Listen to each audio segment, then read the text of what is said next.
Everyone, welcome to Xenon academy. आज हम करने वाले हैं कम्युनिकेशन सिस्टम के क्वेश्चंस जो कि गेट 2019 में पूछे गए हैं। तो चलिए फ्रेंड्स स्टार्ट करते हैं। ये रहा हमारा first question. The base band signal m of t signal in the figure is phase modulated to generate the phase modulated signal. The time t on the x-axis in the figure is in milliseconds. If the carrier frequency is 50 kilohertz and k equal to 10 pi, then the ratio of the minimum instantaneous frequency to the maximum instantaneous frequency. चलिए solve करते हैं इस question को। हमें वैसे signal given है m of t, ये wave form दे रखी है और फेज मॉड्यूलेटेड सिग्नल की इक्वेशन दे रखी है। फेज मॉड्यूलेटेड सिग्नल की हमें क्या कैलकुलेट करना है? Instantaneous frequency, ratio of instantaneous frequency to the minimum instantaneous frequency to the maximum instantaneous frequency। तो पहले हम इसका इंस्टेंटेनियस फ्रीक्वेंसी कैलकुलेट करते हैं। कैसे कैलकुलेट करेंगे? ये फेज मॉड्यूलेटेड सिग्नल में ये पूरा फेज टर्म है। इसको अगर हम टर्म फाई से डिनोट करें तो या थीटा आई से डिनोट करते हैं। Theta i equal to 2 pi f c t plus k m of T.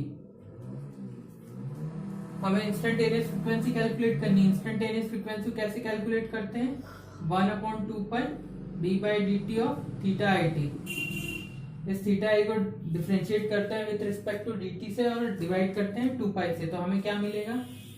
इसको अगर t के रिस्पेक्ट में डिफरेंशिएट करेंगे तो मिलेगा 2 पाई एफ सी और 2 पाई से डिवाइड करने पर हमें क्या मिलता है? एफ सी प्लस यहाँ पर देखिए क्या मिलेगा? k divide by 2 pi and differentiation of m t d by d t of m of t. अब इसके लिए हमें क्या है? एम टी का डिफरेंशिएशन निकालना पड़ेगा। तो आइए इसका डिफरेंशिएशन सीखते हैं कैसे निकलेगा।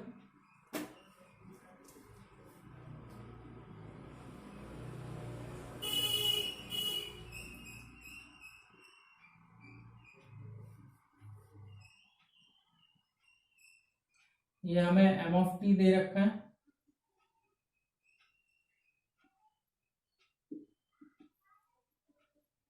वन टू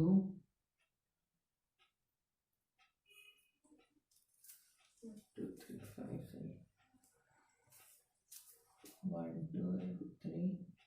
फाइव, यहाँ पर वैल्यू 1 है एंड यहाँ पर -1।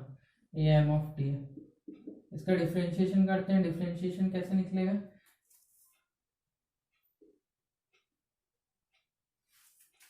देखिए 0 से लेकर 1 के बीच में इसका स्लोप कितना है?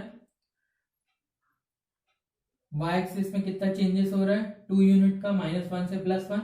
और x एक्सिस में कितना चेंजेस हो रहा है?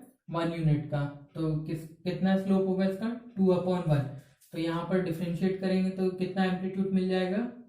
0 से 1 के बीच में 2 और 1 से 3 के बीच में देखते हैं। देखिए 1 से 3 में कितना चेंजेस हो रहा है? 1 से 3 में 2 यूनिट का चेंजेस y एक्सिस में और 2 यूनिट का चेंजेस x एक्सिस में। तो कितना नीचे आएगा? 2/2 यानी 1।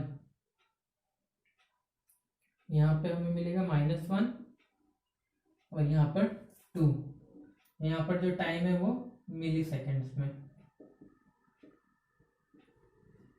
ये हमारा d by d t of m of t है। अब देखिए इंस्टेंटेनियस फ्रीक्वेंसी की क्या वैल्यू आई?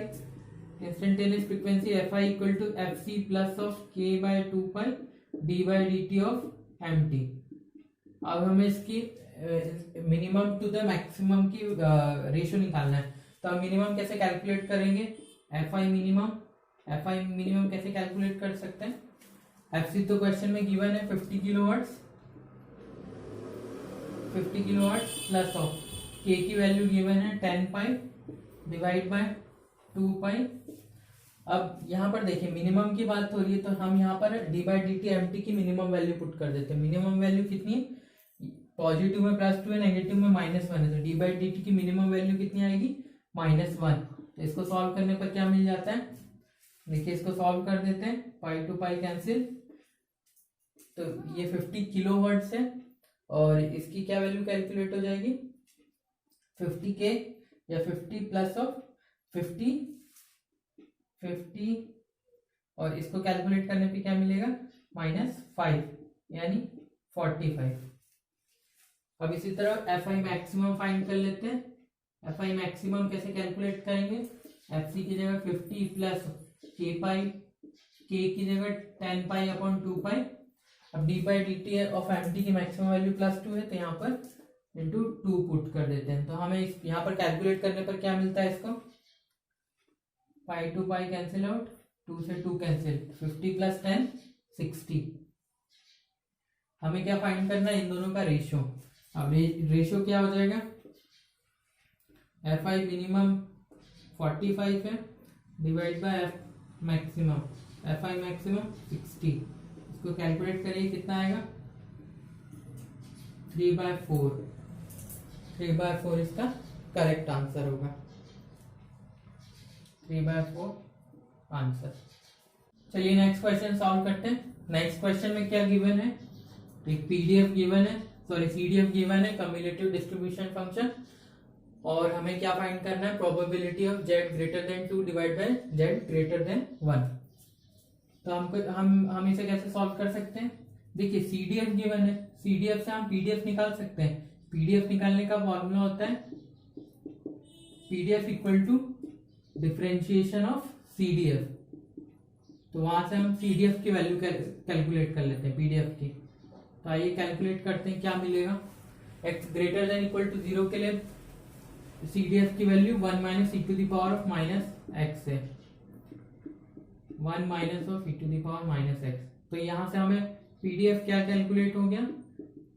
इसका डिफरेंशिएशन करेंगे 1 का 0 और इसका क्या आएगा? -e⁻x और एक -1। तो यहाँ पर हमें पीडीएफ मिल गया f(z(x) इक्वल टू e⁻x। ये x greater than equal to 0 के लिए, और लेस देन इक्वल टू 0 के लिए तो 0 है। अब हमें जो फाइंड करना उस पर आता है। हमें फाइंड करना है probability of z greater than 2 divide by z greater than 1। तो इसको हम कैसे लिख सकते हैं? कंडीशनल प्रोबेबिलिटी गिवन है, तो इसको लिखने का कैसे तरीका होता है? Probability of z greater than 2 intersection with probability of z greater than 1 divided by probability of z greater than 1। अब देखिए ऊपर क्या दे रखा है? Probability of z greater than 2 intersection with probability of z greater than 1 और upon में probability of z greater than 1।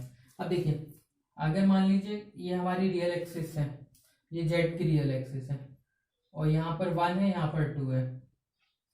अगर हमें z ये कैलकुलेट करना है z is greater than 1 means z is greater than 1 means 1 से बड़ी हुई चीज है, और probability of z greater than 2 means 2 से बड़ी चीज है। तो अगर इन दोनों का इंटरसेक्शन करें तो इंटरसेक्शन करने पर हमें ये मिलता है means probability of z greater than 2 probability of z greater than 2 हो जाएगा इन दोनों का इंटरसेक्शन। तो हम ऐसा लिख सकते हैं, इस पूरे को हम ऐसा लिख सकते हैं probability of z greater than 2 divide by probability of z greater than 1। थोड़ा नीचे लिख देता हूं, ऐसे लिख सकते हैं probability of z greater than 2 upon probability of z greater than 1।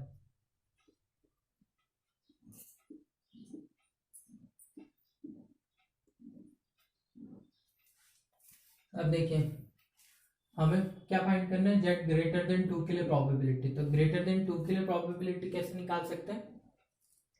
हमने ये पीडीएफ कैलकुलेट कर रखा है। इस पीडीएफ को हम क्या करेंगे? 2 to इन्फिनिटी के लिए, अगर 2 to इन्फिनिटी के लिए इसको इंटीग्रेट करते हैं तो हमें क्या मिल जाएगा? यहाँ पर प्रोबेबिलिटी कैलकुलेट हो जाएगी, probability of z greater than 2 means 2 to infinity, और यहाँ पर क्या है? e⁻x dx डिवाइड बाय, यहाँ पर क्या करेंगे हम? 1 to इन्फिनिटी e⁻x dx। आइए इसको सॉल्व करते हैं। e⁻x अपॉन -1, माइनस को बाहर ले लेते हैं, 2 to infinity divide by -e⁻x 1 to infinity, और इसको सॉल्व करते हैं फर्दर। तो यहाँ से ऊपर क्या मिलेगा, e minus infinity minus of e minus two divide by e minus infinity minus of e minus one.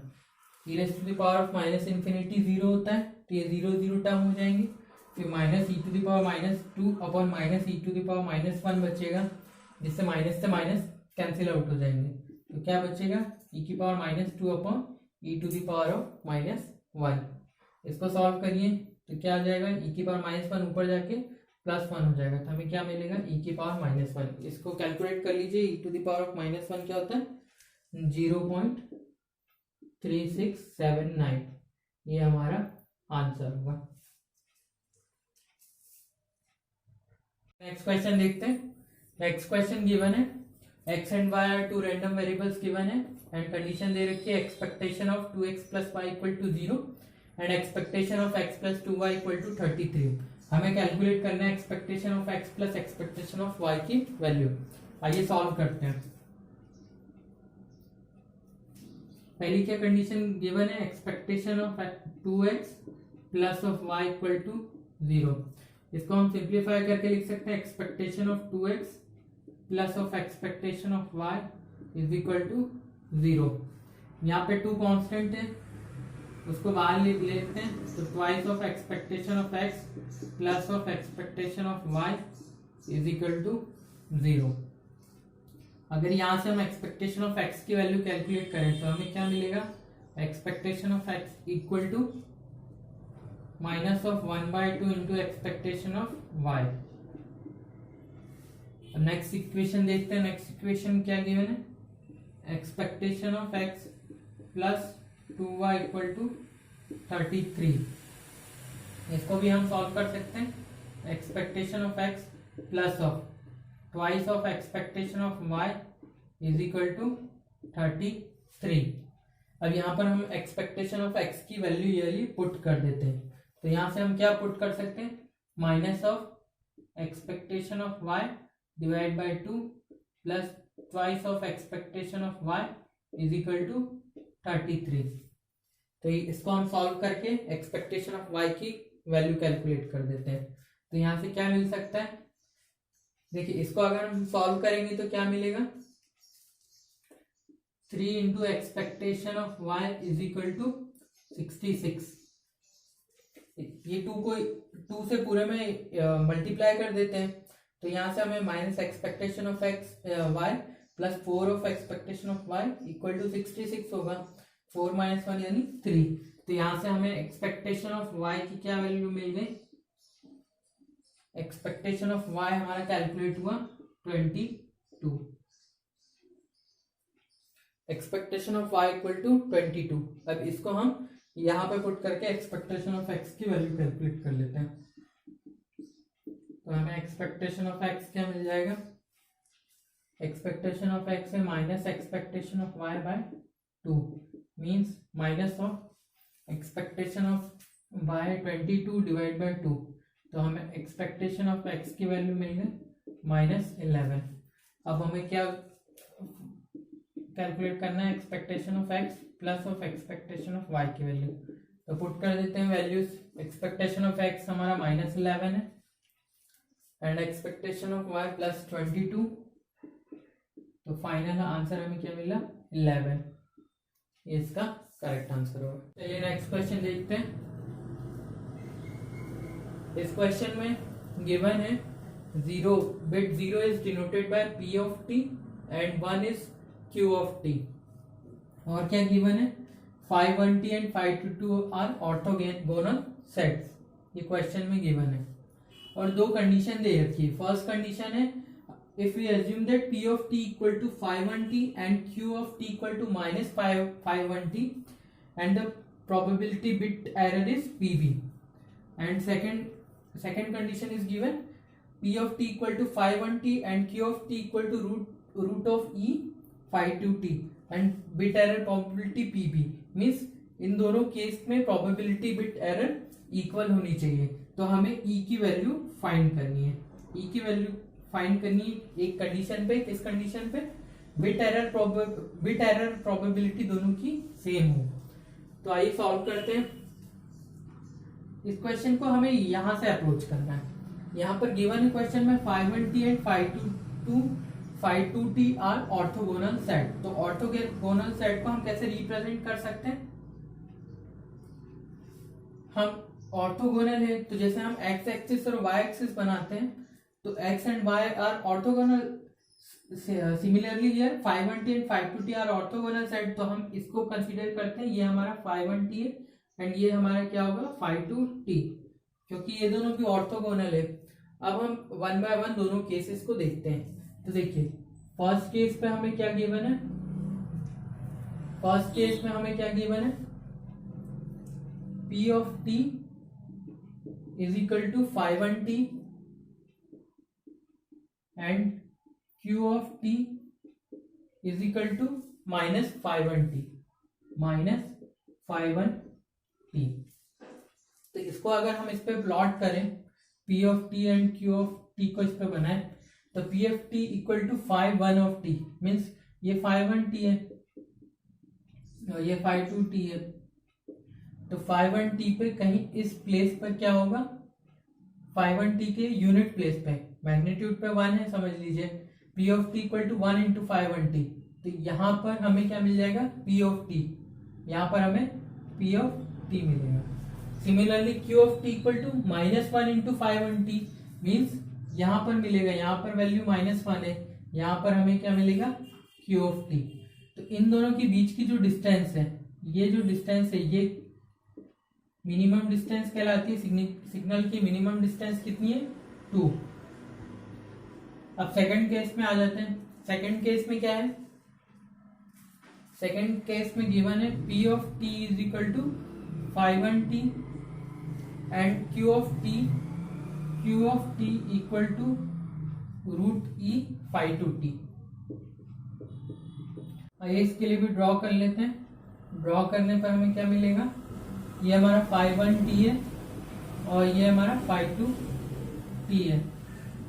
तो 5(1t पे हमें कितना मिलेगा 1। P of t equal to 1 into 5(1t and Q of t equal to √e into 5(2t। तो यहाँ पर हमें √e मिलेगा। इन दोनों के बीच की मिनिमम सिग्नलिंग डिस्टेंस कैलकुलेट कर लेते हैं। तो वो क्या होगी, d मिनिमम कितना आएगा, d minimum equal to under root of √e square plus of 1 square. तो हमें यहाँ से क्या मिल जाएगा, √e+1। अब ये √e+1 इसके इक्वल होनी चाहिए, क्योंकि दोनों की बीटा एरर प्रोबेबिलिटी क्या है, आपस में इक्वल है, तो दोनों के बीच की मिनिमम डिस्टेंस भी इक्वल होनी चाहिए। तो हम इक्वल पुट कर देते हैं, √e+1 equal to 2, both side squaring कर दीजिए, e+1 equal to 4, then e equal to 3, e equal to 3 is correct answer. Okay.